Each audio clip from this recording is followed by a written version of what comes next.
Good evening, I'm Stan Boney. And I'm Erica Thomas. The Ohio auditor has overseen the finances of either Niles City government or the school district, or both, for the past 13 years. This afternoon, the auditor was in Niles and appeared before the city and the schools. To one, he delivered good news. To the other, encouragement. Auditor Dave Yost first stopped at the Niles School Board meeting to announce the schools have been released from fiscal watch. The watch was issued in 2003 when the Niles Schools were $2.9 million in debt. Today, the Niles Schools have a positive projected fund balance out 5 years. Yost told the board, "I applaud you for your success."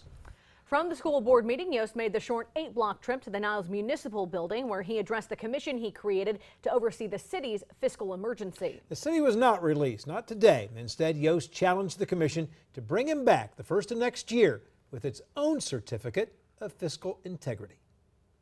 Ohio Auditor Dave Yost this afternoon stood before the commission overseeing Niles' fiscal emergency. The state doesn't want to supervise Niles, but we do want to help you get back on your feet.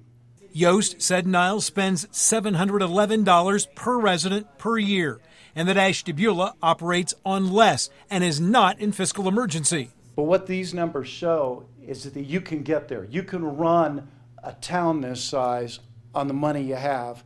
Turning over tax collections to the Regional Income Tax Agency, known as RETA, was at one point the #1 priority of the commission.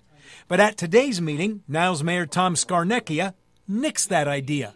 I have come to the conclusion to allow our tax department another chance with the stipulation of 1 year.